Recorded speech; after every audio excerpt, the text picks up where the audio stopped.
Alright, welcome to Garage Mahal. My name is Brian Niskola, and today I'm going to be reviewing the Kreg Drawer Pull Hardware tool. This is going to basically help you line up those drawer pulls, knobs, whatever you got.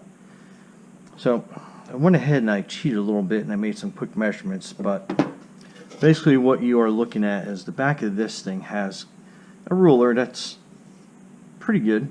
Has inches on the side, millimeters up on the middle, and it takes out a lot of guesswork of where you can properly place all your door handles at. So like I said, I cheated a little bit, so this is kind of like where I wanted the placement of this one.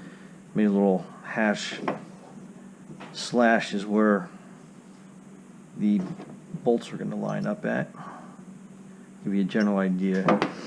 Now this one on the front of it, I don't know if you can see it, but it basically has 2.5, 3, 3.5, 4, 4.5, 5.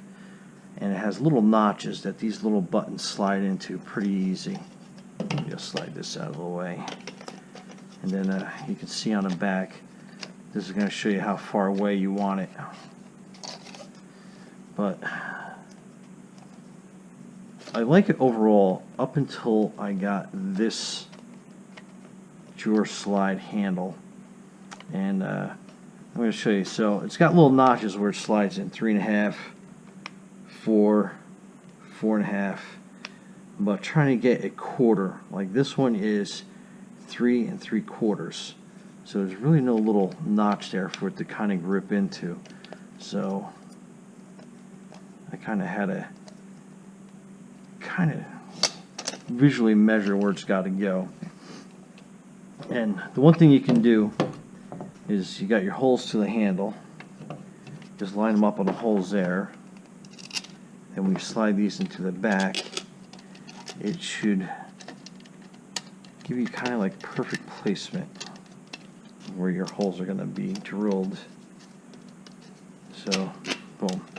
So you can see it's 3 3/4, 3 3/4. Gives me a perfect center to my handle. So kind of helps with trying to make a symmetrical view on the other side.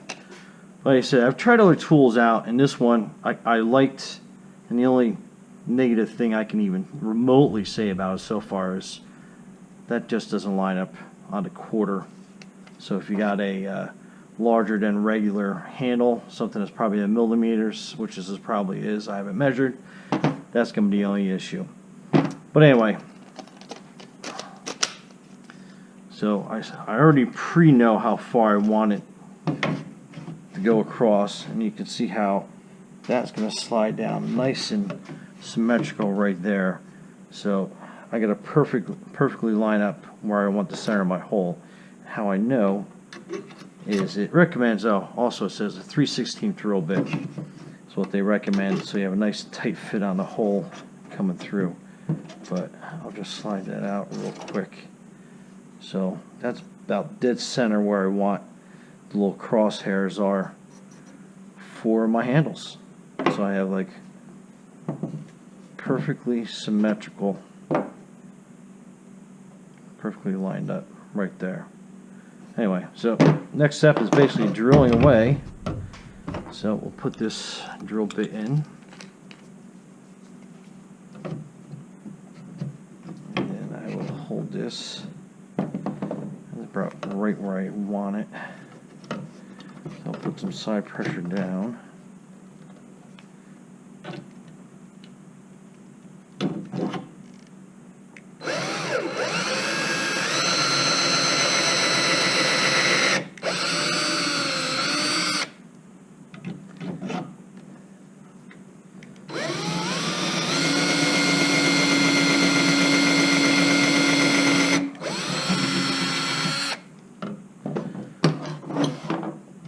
Hole's going to give me a nice line up. I'll put it over on this side.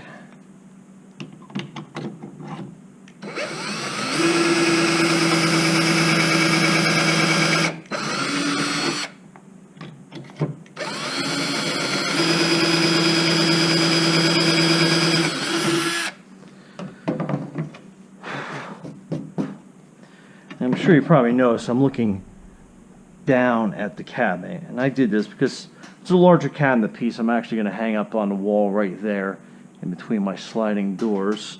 So I wanted to, instead of going straight ahead at it, anyway, it's good at drilling your pilot holes so you can kind of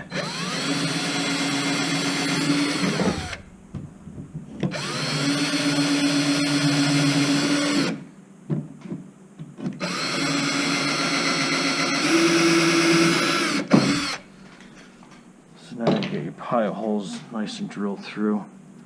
And I still got some sanding and staining to do, but I just wanted to drill a hole before I did a final sand and stain, but you get a really good idea how these are going to work.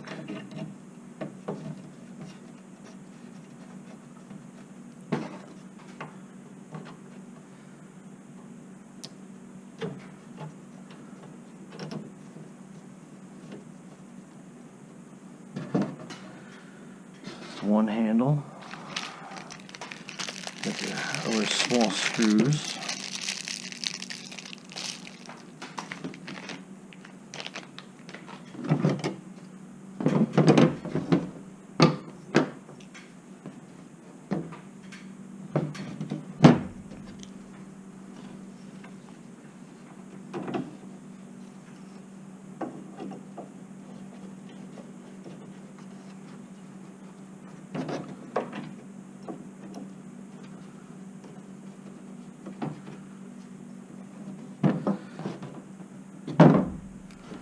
So there you have it. Two perfectly lined up door handles. Quick little Kreg jig, and that made that nice and simple. But overall, like I said, I'm about 99% satisfied with it. The only thing I wish they would have had is little quarter notches, but again, that's just me using these probably odd size millimeter handles, but overall this has helped me out quite a bit to make sure I have perfectly symmetrical handles lined up on two cabinet doors. Oh, there you go. Thanks for watching Garage Ball. Brian Niskel out. And as always, thank you for liking and subscribing.